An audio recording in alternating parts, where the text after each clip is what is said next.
अगर आपने हमारे YouTube चैनल को अब तक सब्सक्राइब नहीं किया है तो आपको यहाँ सब्सक्राइब बटन दिख रहा है, इस पर आप क्लिक कीजिए और हमें सब्सक्राइब कर लीजिए। और साथ ही साथ इसके सामने एक नोटिफिकेशन बेल आ रहा है, इसे भी आप इनेबल कर दीजिए ताकि आपको तुरंत नोटिफिकेशन मिले जब भी हम कोई नई वीडियो अपलोड करें।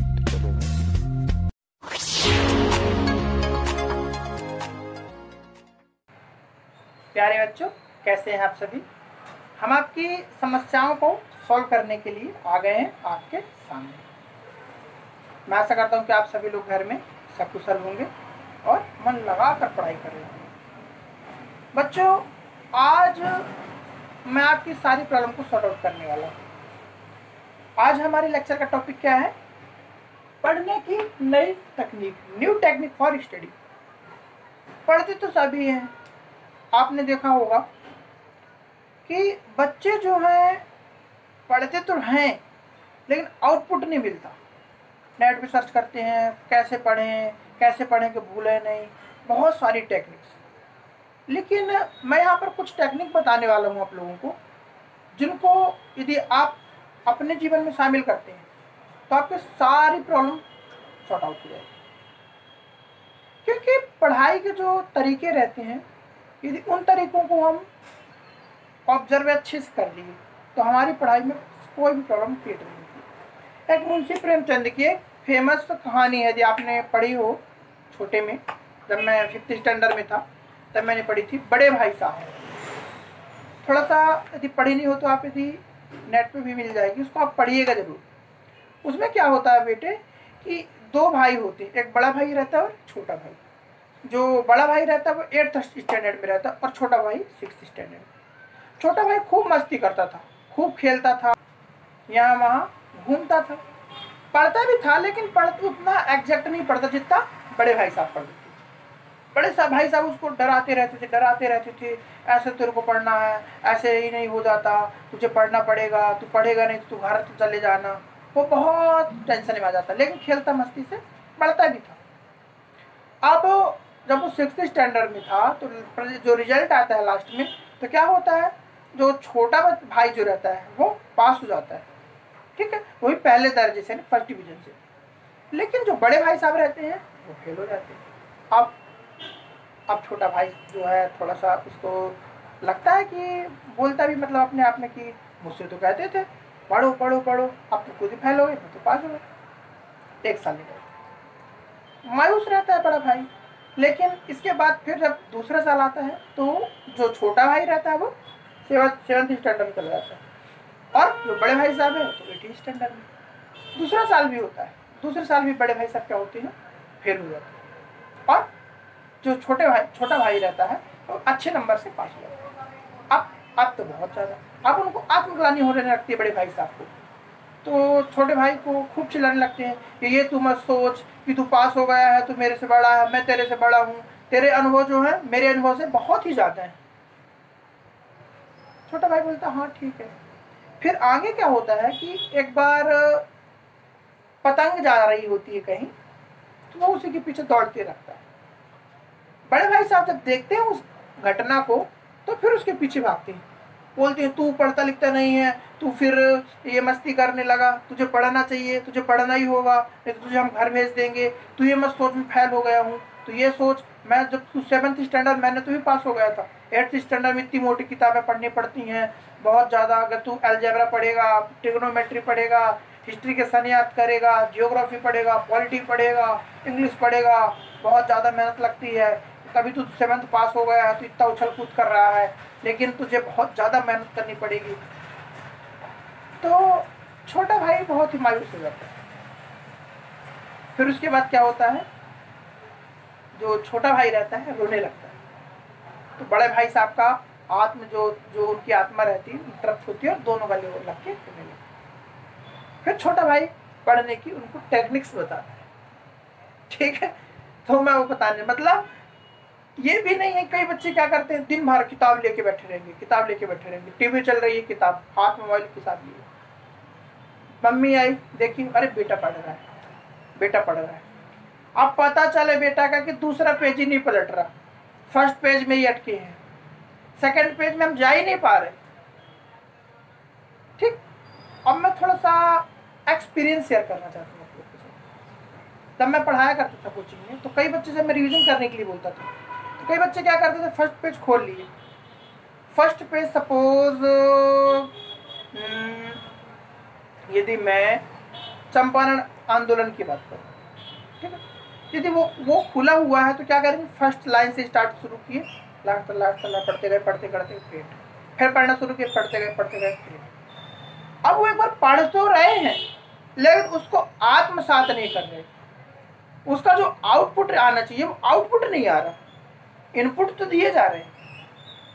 यदि जो हमारा कंप्यूटर सिस्टम्स रहता है, यदि कोई भी मशीन, उसमें हम यदि इनपुट दे रहे हैं तो आउटपुट तो आना चाहिए।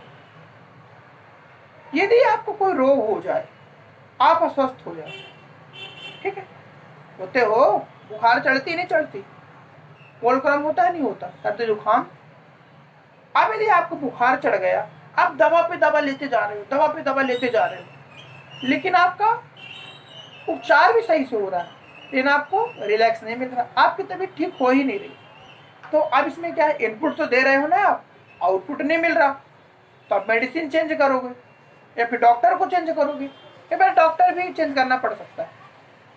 तो ऐसे स्टडी, यदि हम स्टडी में इनपुट तो दिए जा रहे हैं लेकिन आउटपुट नहीं निकल रहा, यदि सपोज हम हैं, ये हैं, हम क्या कर रहे हैं, स्टडी कर रहे हैं, ध्यान से समझना बच्चों, ये हम स्टडी कर रहे हैं, स्टडी करने के बाद भी हमारा सिलेक्शन नहीं हो रहा, 1 साल हो गए, 2 साल हो गए, 3 साल हो गए, तो इसमें क्या है, ये जो हमारा इनपुट है, इनपुट तो हम दिए जा रहे हैं, पढ़ रहे, कोई काम नहीं कर रहे, लेकिन जो हमारा आउटपुट है, हमारा आउटपुट जो है ये हमको नहीं मिल रहा, हमको जॉब नहीं मिल रही, फिर क्या करना, तो यहां पर हमको देखना पड़ता है कि कमी कहाँ आ रही है। या तो हमारे स्टडी में कमी, या तो हमारे जो हम पढ़ रहे हैं डेटा, वो हमारा डेटा सफिशिएंट नहीं है, या तो हमारे टीचर हमको पूछे क्यों। जब आपको कोई भी डिसीज होती है तो उस डिसीज का जब हम इलाज कराने जाते हैं डॉक्टर के पास और डॉक्टर से हम सेटिस्फाई नहीं होते, तो हम क्या करते हैं, डॉक्टर को चेंज करते हैं। डॉक्टर को चेंज करना ही पड़ता है, ठीक है, हो सकता है वो हमारी प्रॉब्लम समझ नहीं पा रहा। तो ऐसे जो होता है स्टूडेंट, ये हमारा क्या है, ये हमारे टीचर है और ये हमारे स्टूडेंट है। तो कभी कभी क्या होता है, यदि इन दोनों के बीच में रिलेशन अच्छा नहीं हो तो वहां पर भी प्रॉब्लम क्रिएट हो सकती है। क्योंकि बच्चों, यदि हमारा इलाज वही व्यक्ति करेगा जो कि हमारे मर्ज को, डिसीज को समझ सके, समझ रहे। तो मेरा ये जो कॉन्सेप्ट बताने का है कि यदि आप इनपुट दे रहे हो और आपको आउटपुट नहीं मिल रहा, तो उसके बहुत सारे रीजन हो सकते हैं। पहला तो आपकी स्टडी में कमी हो सकती है, आपके जो इनपुट दे रहे हैं उस इनपुट में कमी हो सकती है, ठीक है, या फिर आपका जो डॉक्टर है, ठीक है, आपको जो टीचर जो आपको पढ़ा रहा है उसमें कमी भी हो सकती है, ठीक है, डॉक्टर भी कमी होती है, ऐसी कोई बात नहीं। हो सकता है आपको वो अच्छी तरीके से नहीं समझ पा रहा हो, या फिर आप उसको अच्छी तरीके से नहीं समझ पा रहे हो, समझ सकते हैं। टीचर और डॉक्टर, टीचर जो होता है, टीचर और डॉक्टर, ये इन दोनों के समय जो है कभी भी झूठ नहीं बोलना चाहिए। यदि इनसे आप कुछ छिपाओगे तो प्रॉब्लम क्रिएट आपको ही होगी।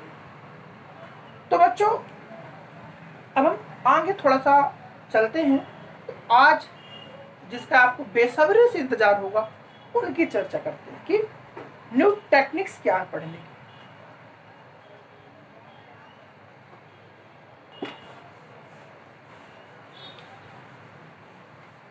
सबसे पहला मेरा जो गुरु मंत्र है उसको आप कान खोलकर सुन लीजिए और हाथ खोल करके लिख लीजिए, क्योंकि ये बहुत ही काम देने वाला है। सबसे पहला मेरा गुरु मंत्र है कि जब भी पढ़ो तो किसी एक सब्जेक्ट का चूज करो, ये मेरा पहला मंत्र है बच्चों, याद रखना। ये फॉर्मूला जो दे रहा हूँ मैं आपको, मेरा आजमाया हुआ है। कभी भी आप पढ़ो तो किसी एक सब्जेक्ट को चूज करो। पूछो क्यों? क्योंकि यदि हमारे पास कोई एक विषय वस्तु होती है, उसका कंज्यूम अच्छे से कर सकते हैं। यदि आपके पास एक एप्पल है तो बड़े चाव से खाते हो आप, लेकिन ये आपके पास फ्रूट्स ज़्यादा हैं, 2-4 एप्पल है, 2-4 संतरे हैं, तो आपका ध्यान भटकेगा। सोचोगे थोड़ा सा केला भी खा लूँ, थोड़ा सा अनानास भी खा लूँ, थोड़ा सा एप्पल भी खा लूँ, तो जो मिक्सर जो बनता है ना, तो फिर मज़ा नहीं आता। सबसे पहले सब्जेक्ट एक ही चूज़ करो, कोई भी एक सब्जेक्ट चूज़ करो और उसको पढ़ो, और वो पढ़ने के बाद जब वो कंप्लीट होता है फिर दूसरा सब्जेक्ट। सपोज अपन ने पॉलिटी रीस्टार्ट कर दी, तो पॉलिटी को एंड होने दो, समझ रहे? ये मैं सेल्फ स्टडी जो कर रहे हैं उनके लिए बता रहा हूँ, जो क्लास लेते हैं हमारे यहाँ उनके लिए तो अलग से अपन जो, क्योंकि उनके यहाँ क्लास भी लेना पड़ता है तो उनका टाइम टेबल अलग रहता है। लेकिन सेल्फ स्टडी के लिए बता रहा हूँ कि जो बच्चे सेल्फ स्टडी करते हैं तो उनको एक ही सब्जेक्ट का चूज करना है, जब वो कंप्लीट हो जाए फिर दूसरा सब्जेक्ट। सेकेंड मेरी टेक्निक है बच्चों की, कोई भी एक बुक, जो हम बुक्स रेफरेंस बुक्स यूज करते हैं तो एक, ठीक है, विवेकानंद भी ने कहा है कि 100 बुकों से पढ़ने से अच्छा एक बुक से पढ़ा हुआ नॉलेज बहुत लॉन्ग टाइम तक रहता है। आप यदि सपोज पॉलिटी, आप पॉलिटी सोचो मैं रिहंत भी पढ़ लूँ, मैं महावीर भी पढ़ लूँ, मैं लक्ष्मीकांत भी पढ़ लूँ, मैं JK हुसैन भी पढ़ लूँ, मैं सुभाष कश्यप भी पढ़ लूँ, तो नहीं, एक बुक चूज करो जो भी पढ़ना हो। 100 बुक्स को बार बार पढ़ने से अच्छा है कि 100 बुक को बार बार पढ़ने से अच्छा कि एक बार 100 बार क्या करो, एक बुक को पढ़ो। 100 बुक्स को बार बार पढ़ने से अच्छा है कि एक बुक को 100 बार पढ़ना है। ठीक है बच्चों, तीसरी मेरी टेक्निक जो मैं बताने जा रहा हूं आपको, तो मेरी तीसरी जो टेक्निक है वह विजुअलाइजेशन।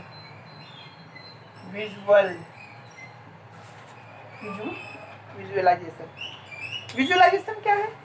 कुछ भी पढ़ो, जितना भी पढ़ो, जैसे भी पढ़ो, उसको विजुअलाइजेशन करके पढ़ो। यदि आप संविधान का 54 आर्टिकल पढ़ रहे हैं, राष्ट्रपति का इलेक्शन, प्रेसिडेंट फॉर इलेक्शन, राष्ट्रपति का निर्वाचन, तो उसको विजुअल करो कि हाँ इलेक्शन हो रहा है, वहाँ पे प्रेसिडेंट साहब हैं, ऐसे इलेक्शन होता है, ऐसे इलेक्शन होना चाहिए।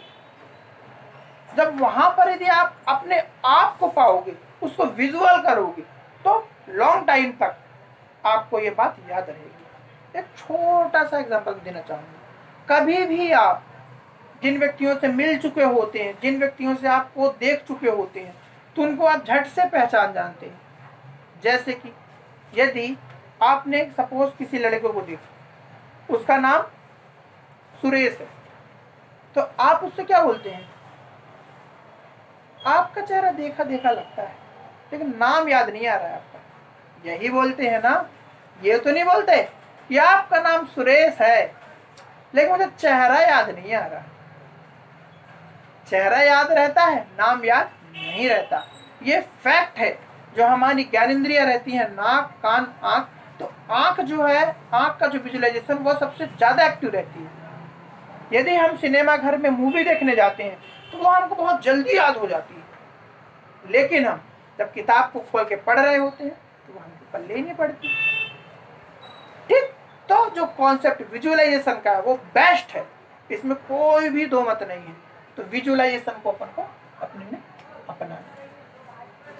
फिर फोर्थ है जो बहुत इंपॉर्टेंट है, जिसके बिना कुछ संभव ही नहीं, रिवीजन। Revision revision revision.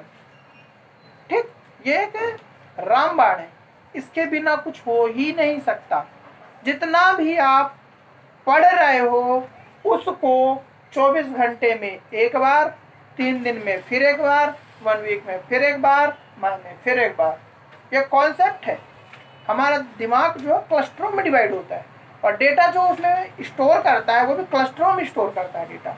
आप कंप्यूटर में जाकर के देख सकते हैं। जैसे कंप्यूटर की जो हार्ड डिस्क रहती है ना, यदि आप कंप्यूटर बैकग्राउंड के होंगे तो आपको बहुत ज़्यादा अच्छे से पता होगा।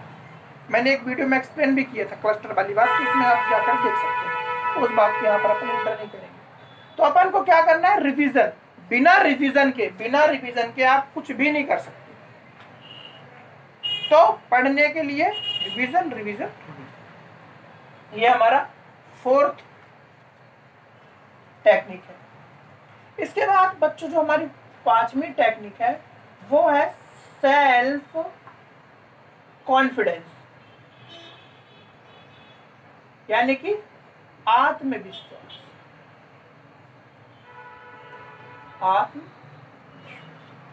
जब भी पढ़ो तो मन में बना के रखो कि मैं जो पढ़ रहा हूं मुझे याद रहेगा और मैं एक दिन अपने गोल को जरूर पा लूंगा और गोल को अपने जरूर छूंगा। ये दिमाग में बना के रखो ये बात को, क्योंकि यदि आप ये जो आत्मविश्वास वाला जो फैक्ट है यदि ये अंदर आपके नहीं है, ये भावना आपके अंदर नहीं है, तो आधे तो आप यहीं पे असफल हो जाते हो। किसी ने लिखा है युद्ध से हारा आदमी दोबारा जीत सकता, लेकिन मन से हारा हुआ व्यक्ति कभी भी नहीं जीत सकता, कभी भी फतेह हासिल नहीं कर सकता। ठीक है बच्चों, तो याद रखना कि कॉन्फिडेंस कभी मत खोना। सब खो दो, पैसे खो दो, बाइक खो गई तो खो दो, कपड़े सब खो दो, लेकिन कॉन्फिडेंस नहीं खोना, क्योंकि हमारे पास कॉन्फिडेंस ही है जो हमको एक अच्छा पर्सन बनाता है। ये बच्चों, क्योंकि जो आप प्री क्वालिफाई कर गए, मेंस क्वालिफाई कर गए, लेकिन जब इंटरव्यू में एंटर करते हैं ना, तो आपके जो एग्जाम होता है कॉन्फिडेंस का ही एग्जाम होता है। वहाँ उनको भी पता होता है कि ये बंदा प्री क्वालिफाई किया, मेंस क्वालिफाई किया, तो इसमें कुछ बात तो होगी। जो बच्चा प्री में 20 से 50,000 बच्चों को पीछे छोड़ा, लाख बच्चों को पीछे छोड़ा, मेंस में 20,000 बच्चों को पीछे छोड़ा, तो यहाँ आके बैठ रहा है तो कुछ क्वालिटी तो होगी। ऐसा कोई 11 तो आके नहीं बैठ गया होगा। तो उसमें उससे क्या पूछना, हाँ अब उससे यह पूछना है कि उसका कॉन्फिडेंस कितना है। उससे आता तो है, लेकिन सामने वालों को दिखा कैसे पाएगा कि मुझको ये सब आता है। शकल पे किसी की नहीं लिखा रहता कि हाँ इससे ये बनता है। किसी के शकल पे लिखा रहता है क्या कि IAS है, IPS है। कई जो इंस्पेक्टर्स होते हैं, IP के अफसर, उनको अपना आई दिखाना होता है। मूवी देखे होगे ना, बोलेंगे मैं सुरेश कुमार, मैं Ramesh Kumar, Delhi crime branch police, ID proof दिखाते। उनकी शकल पे नहीं लिखा रहता कि वो IB के इंस्पेक्टर है, SI है, IPS है, SP है। उनको अपनी ID जो है देनी पड़ती है, उनको अपनी आइडेंटिटी बताना पड़ता है कि मैं फलाना। समझ रहे? तो ये सेल्फ कॉन्फिडेंस है जो आपको बहुत आगे तक ले जाता है। कई बच्चे क्या करते हैं, प्री क्वालिफाई करते हैं, मेंस क्वालिफाई करते हैं, उसके बाद इंटरव्यू के लिए यहाँ वहाँ भटकते हैं। क्यों? बोले अब हमको इंटरव्यू की तैयारी करनी है। अरे यदि आप स्टार्टिंग से ही इस फैक्ट को, कॉन्फिडेंस को लेकर के चल रहे हैं, तो आपको इंटरव्यू की तैयारी करने की जरूरत ही नहीं, क्योंकि आपका जो कॉन्फिडेंस है वो तो यहीं पर डेवलप हो गया है। अब आपसे कोई पूछेगा, क्योंकि इंटरव्यू में क्या होता है, इंटरव्यू में तो जैसे आप गए तो वहाँ पे आप देखते हैं कि कितना डर रहा है, इसकी सहन शक्ति कितनी है, इसमें एनर्जी कितनी है, ये काम कर पाएगा कि नहीं कर पाएगा।